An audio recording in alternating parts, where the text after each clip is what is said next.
Okay Brad, I finished hosing off your garage floor, where Bullet Benji made that mess out of your cold Red Bull supply. Can we get down to the negotiation now? I'm still not happy. First, tell me where Benji is now.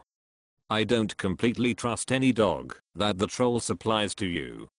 I cannot afford him leaving that kind of mess again, now that we are inside my house. Okay. I left Benji on the kitchen floor by your wife's pantry. Your wine rack was locked up, and the refrigerator door is closed. We should be okay. And if I negotiate with you in good faith, Scott, you will stop this incessant whining and complaining? You will get back to saving our country and not showing up back on TV news shows? Deal. By the way Brad, when did you have this soundstage built into the east wing of your house? It is amazing. About a month ago. I thought it wise to have somewhere to practice for my appearances on Jansen and Company and for my spots on Fox News. Oh really? You're not about to make another mega million on finally expanding your Thor entertainment efforts? That is none of your business. Alright, let's make this easy. Split all the proceeds from your Scott Harvath novels, 50-50. That would do the trick. 50-50? You are not serious. You are only getting 15% now. Why in hell would I give you 50%? Norsling. Not good enough, Scott. I do not care how many hot bodies you got me in the past. 50%? Shall I remind you what happened to me at my bachelor party you arranged for me prior to my wedding? Oh, I guess I did forget about that. Well, I did not forget. Every one of those flight attendants you took me back to Norway to see the night of my party had put on about 50 pounds apiece since we had seen them 5 years earlier. It was terrible. Yes. That was funny. Watching them jump all over you 5 years after they had met you. It was funny. It looked like 5 different Mrs. Santa Clauses were smothering the one elf they all wanted to have to themselves. That is not funny, Scott. Those were some dangerous queen-sized lederhosen, let me tell you. I almost did not survive. Who would have thought gorgeous flight attendants could put on so many pounds in just 5 short years? Well, they just wanted to hug and squeeze on their sweet little Norsling. He was a famous author now. The Lions of Lucerne had just released. Shut up. I will give you 20%. Who got you cleaned up so you could impress the girlfriend that later became your fiancé? Who taught you how to keep straight-laced so your fiancé would finally agree to marry you? I was never that bad. Do you remember what your laundry in your kitchen smelled like? I was never that bad. Do you remember when she said, "I sure hope you are cooking with Limburger cheese? Otherwise, this relationship will not be going long." And you were dining out that night, Brad. Alright. I will give you 25% of all novel profits and you can have my older BMW 5 Series. That about squares it, yes? No. I risk my life in the field, and you type away on a laptop? What an equal relationship. Good God, man. Why else should I give you more? You do have another salary from the government. I saw your outline draft of the Athena project that you left on your desk while we walked in here. There are 4 of these military women you are scripting now? Gretchen, Alex, Julia and Megan? Yes, that is my team Athena. What about it? Give me a break. You dog.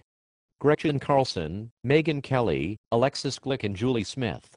You named your Athena team after all of the beautiful reporters you always drool at over on Fox News. I mean, really Brad, you did that so you could tell them off camera on your next book interview at Fox News that the heroes are named after them. Didn't you? You want all the hot babes at Fox News to drape themselves all over you in favor of your new book. Hot. I knew there was something else afoot. I taught you better than I thought. I do not know what you are talking about, Scott. Oh really? Let's ask your wife if she ever sees you drool at the Fox News broadcasts. I wonder if she's made the connection yet? I will give you 30%. Not another point more. Now Brad, let's not rush into anything rashly. What about some perks for me? Like what kind of perks? I will only ask for one. Your new Aston Martin 2010 DBS. Give me the DBS out of your garage, and we'll call this deal almost done. Are you nuts, Harvath? I should have never paid the ransom money when the North Koreans caught you behind enemy lines. If the Apostle had only sold 1 million more copies, I could have left you there and be done with this. My Aston Martin is a $250,000 car. Give me the Aston Martin, keep your old BMW, and 35% of all novel proceeds for life, and I'll get back out there, save our country some more, and you'll have more incredible mission reports to work with. Counteroffer. You can quit having wet dreams about my Aston Martin. I'll give you my best Beamer, 35% like you say. I keep the Aston Martin, and I'll get you invitations to all of the state dinners I'm invited to. That is my final offer, Scott. My Aston Martin will never have your lead foot hammering down on the accelerator. One last thing. I want the home phone numbers of all of the Team Athena members. Scott, you know I cannot do that. Do you remember who got you out of trouble with Senator Kerry and the Swift boaters? That was not my fault. The Swift boaters told the truth. Hurry, before Benji figures his way into your meat locker, Brad. Phone numbers? Done. Damn. And your dog better not have just eaten anything other than my wife's damn rice cakes. 35%. My best BMW. State dinner invitations and the Athena team's home phone numbers. Not another thing more. Done. Deal. You'll sign off on this as a permanent contract? Yes. Yes, I will. And you know what, Brad, one of those Athena babes, and I will probably get married and have a whole slew of little baby warriors. Your kids can write about our kids, and so on, and so on. Woo. We are done then. You know, until now, I really used to miss hanging out with you, Scott. Oh crap. What is your infernal dog doing in my kitchen now? I'm sure he's just finishing off leftovers, Brad. You know, I missed hanging out with you too. Oh my, Benji. Have you ever thought about feeding Benji some Beano? You know what I miss doing with you, Scott. Having a beer?